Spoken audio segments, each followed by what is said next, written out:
Magandang araw sa inyo mga bata. Kapayapaan ang pagbati ko sa inyong lahat. Kamusta kayo? Sana ay nasa mabuti kayong kalagayan ngayon. Alam nyo, minsan dumarating sa buhay natin yung mga panahong parang ang hirap-hirap ng mga pinagdadaanan natin.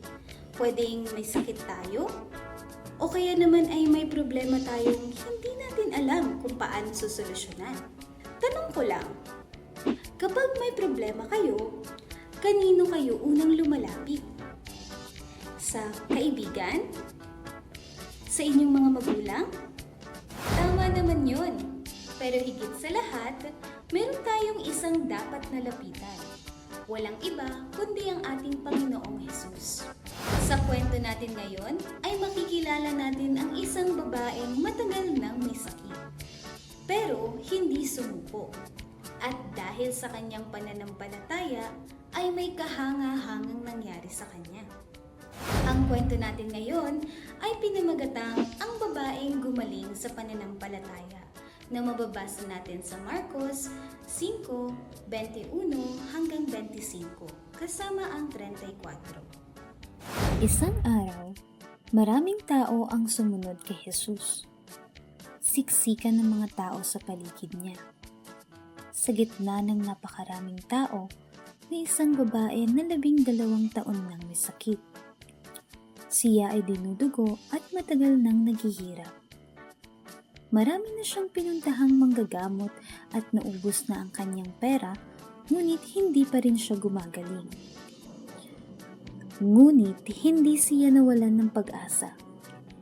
Narinig niya ang tungkol kay Jesus at naniwala siya na kung mahahawakan niya kahit ang laylayan ng kasuotan ni Jesus, siya ay gagaling.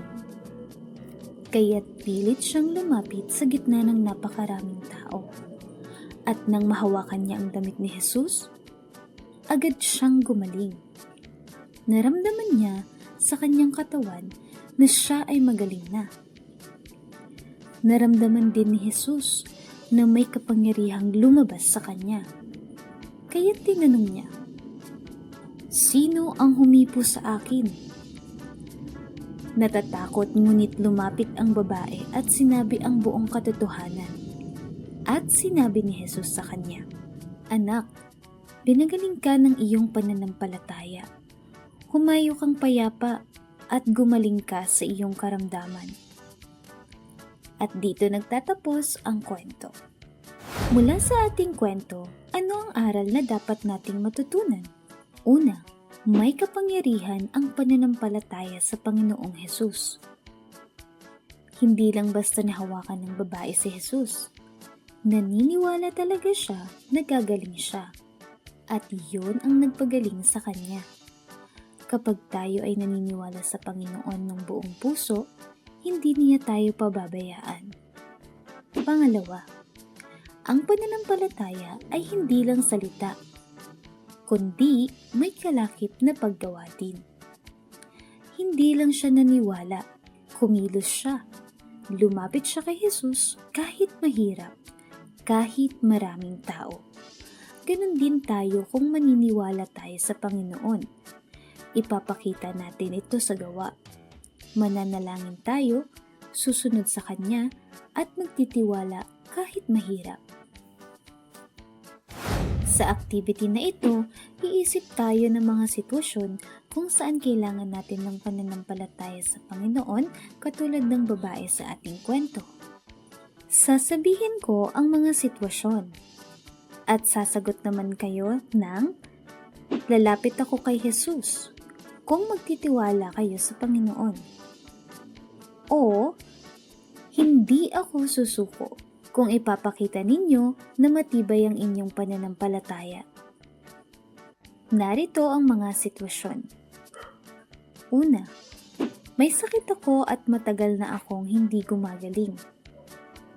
Pangalawa, may problema ako na parang walang solusyon. Pangatlo, nahihiya akong manalangin kahit kailangan ko ng tulong. Pang-apat, pakiramdam ko walang nakakaintindi sa akin. Panglima, may pinagdadaanan akong mahirap pero naniniwala akong tutulungan ako ng Panginoon. Mark chapter 5 verse 34. New International Version. Daughter, your faith has healed you. Go in peace and be freed from your suffering. Maraming salamat sa pakikinig mga bata.